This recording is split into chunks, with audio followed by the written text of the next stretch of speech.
दोस्तों नमस्कार, आदाब, सत श्री अकाल। आप सबका स्वागत है आपके अपने चैनल अर्जुन गुरुकुलम में। आप सब कैसे हैं? आप सब परीक्षा की तैयारी आप लोगों की जोर-शोर से चल रही होगी। आज आप लोगों के लिए लेकर आया हूँ हिंदी के महान कवि रामधारी सिंह दिनकर जी, जिन्हें राष्ट्र कवि के नाम से जाना जाता है। हिंदी साहित्य और हिंदी जगत उनके लिए हमेशा ऋणी रहेगा।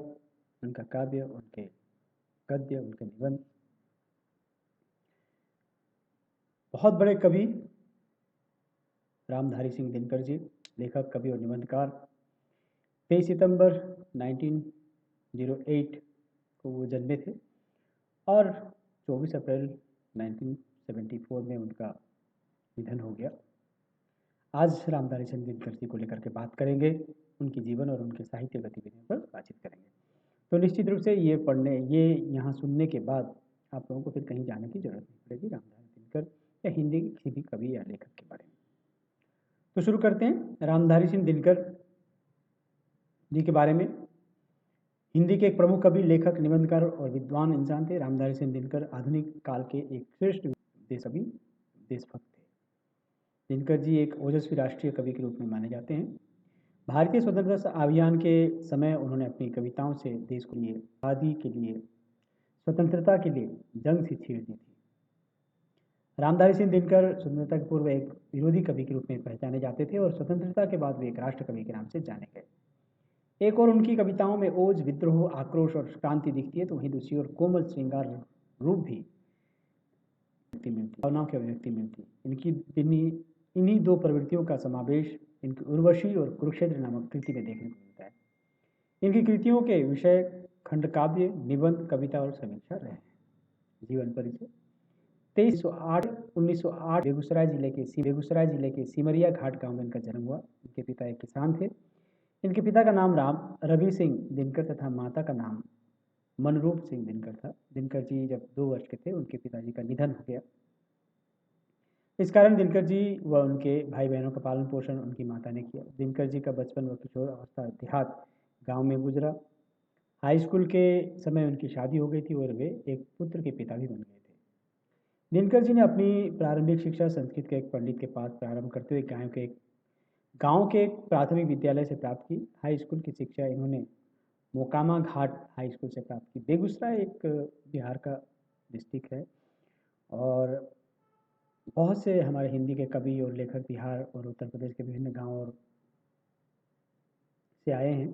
दिनकर जी भी एक गांव से आए थे और उन्होंने बीए इतिहास, दर्शन, राजनीति विज्ञान में पढ़ाई की। पटना विश्वविद्यालय से पारिवारिक कारण से उन्हें अपनी पढ़ाई बीच में छोड़नी पड़ी, नौकरी करना पड़ा उनको, कई जगह नौकरी करनी पड़ी। उन्होंने बंगला, उर्दू, संस्कृत, मैथिली और अंग्रेजी साहित्य में गहन अध्ययन किया। बीए की पढ़ाई के बाद वे एक विश्वविद्यालय के में अध्यापक बन गए। 1934 से 1947 तक बिहार सरकार की सेवा में सब रजिस्ट्रार और प्रचार विभाग के उपनिदेशक के पद पर कार्यरत रहे। 1950 से 52 तक मुजफ्फरपुर कॉलेज में हिंदी विभाग के अध्यक्ष बाद भागलपुर किया। उसके बाद भागलपुर विश्वविद्यालय कार्यवाही के रूप में कार्यरत किया।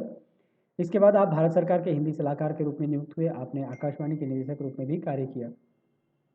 दिनकर जी इकबाल, रविंद्रनाथ टैगोर और मिल्टन से काफ़ी प्रभावित थे। उन्होंने रविंद्रनाथ जी के कार्यों का बंगाली से हिंदी में अनुवाद भी किया।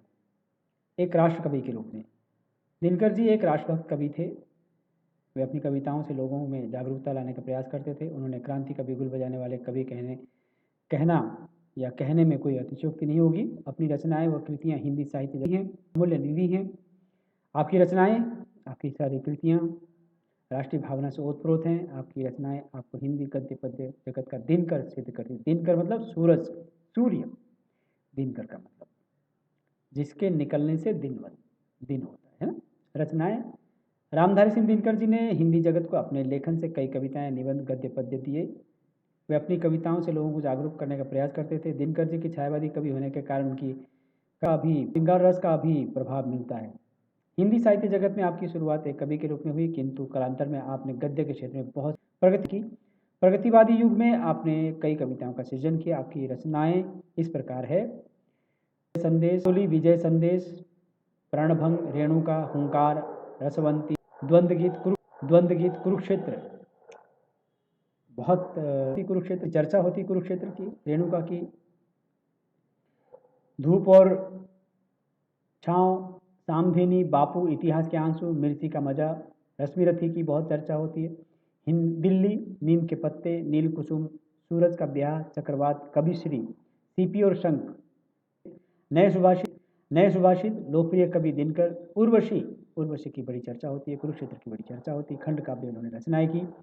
परशुराम की प्रतीक्षा भी बहुत चर्चित है, आत्मा की आंखें, कोयला और कवित्व, हरे को हरिनाम, दिनकर के गीत और रश्मि लोक इनकी प्रसिद्ध काव्य रचनाएं हैं। और गद्य में अगर देखें तो मिट्टी की ओर, चित्तौड़ का साका, अर्धनारीश्वर, रेत के फूल, राष्ट्रभाषा और राष्ट्रीय एकता, हमारी सांस्कृतिक एकता, भारत की सांस्कृतिक कहानी, संस्कृत अध्याय जिसकी भूमिका जो है वो जवाहरलाल नेहरू जी ने लिखी थी और उससे बहुत प्रभावित हुए थे। संस्कृति के 4 अध्याय पर शायद ज्ञानपीठ पुरस्कार भी उन्हें मिला। हमारी संस्कृति, भारत की सांस्कृतिक कहानी, संस्कृति के 4 अध्याय, उजली आग, देश विदेश, काव्य की भूमिका, वेणुवन, बट पीपल, लोकदेव नेहरू, शुद्ध कविता की खोज, राष्ट्रभाषा आंदोलन और गांधी जी, हे राम, धर्म, नैतिकता और विज्ञान, संस्मरण और श्रद्धांजलियाँ, भारतीय एकता, मेरी यात्राएं, विवाह की मुसीबतें, दिनकर की डायरी, ये उनकी गद्य रचनाएं थी। और उपाधि और पुरस्कार जो उनको मिली, देशभक्तिपूर्ण रचनाएं करने के कारण उन्हें राष्ट्रीय कवि के रूप में सम्मान दिया गया। राष्ट्रकवि दिनकर के नाम से जाने गए, आज भी उन्हें राष्ट्रकवि के नाम से पहचाना और जाना जाता है। भारत के प्रथम राष्ट्रपति ने दिनकर को पद्म भूषण की उपाधि से अलंकृत किया। उनकी पुस्तक संस्कृति के 4 अध्याय के लिए उन्हें साहित्य अकादमी पुरस्कार, नॉट ए ज्ञानपीठ बल्कि साहित्य अकादमी पुरस्कार से सम्मानित किया गया। उर्वशी के लिए उन्हें ज्ञानपीठ पुरस्कार मिला। तो ये 2 उपाधियाँ, पद्म भूषण, उसके बाद संस्कृति के 4 अध्याय के लिए साहित्य अकादमी पुरस्कार, उर्वशी के लिए ज्ञानपीठ पुरस्कार, दिनकर जी को भागलपुर विश्वविद्यालय डीलिट की उपाधि प्रदान की। राजस्थान विद्यापीठ ने उन्हें साहित्य चूड़ामणि के नाम से सम्मानित किया। द्वापर युग की ऐतिहासिक घटना महाभारत पर आधारित उनके प्रबंध काव्य कुरुक्षेत्र को विश्व के 100 सर्वश्रेष्ठ काव्यों में 74वां स्थान दिया गया। दिनकर जी को सम्मान देने के उद्देश्य से सन 2008 में भारत के राष्ट्रपति प्रणब मुखर्जी ने उनकी देशभक्ति कविताओं को संसद भवन के हॉल में लगवाया था। राष्ट्रपति भवन में प्रणब मुखर्जी ने देश के 21 प्रसिद्ध लेखकों और सामाजिक कार्यकर्ताओं के कार्यक्रम में 2012 में दिनकर जी को साहित्य रत्न देकर सम्मानित किया। और हिंदी जगत के आकाश में सूर्य बनकर चमकने वाले रामधारी सिंह दिनकर जी की निधन 24 अप्रैल 1974 को चेन्नई में हुई। उस दिन यह सूर्य सदा के लिए अस्त हो गया। तो ये देखा रामधारी सिंह दिनकर जी के बारे में। राष्ट्रकवि, देश के राष्ट्रकवि के नाम से प्रख्यात रामधारी सिंह दिनकर जी बिहार के जन्मे, बेगूसराय जिले के जन्मे। उन्होंने जो भी किताबें, जो भी साहित्य की रचना की, उन्होंने देश में, जब देश गुलाम था, आज़ाद नहीं था, तो लोगों को जागरूक करने के लिए उन्हीं कविताएं लिखी, वीर रस की कविताएं उन्होंने लिखी। और इस तरह दिनकर जी अपने जीवन काल में जितनी साहित्यिक गतिविधियों के लिए हिंदी साहित्य को लेकर गए, मुकाम तक लेकर गए, उनकी रचनाएं, प्रगतिवादी लेखक दिनकर जी 1908 में पैदा हुए और 1974 में उनका निधन हो गया। हिंदी को बड़ी क्षति हुई 24 अप्रैल को कि वो एक बरदहस्त हिंदी के एक मान्य लेखक, एक बहुत बड़े कवि, निबंधकार हमारे से दूर चले गए सदा के लिए। तो ये थी उनकी रचनाएं और उनकी गद्य और पद्य रचनाएं, उनका योगदान।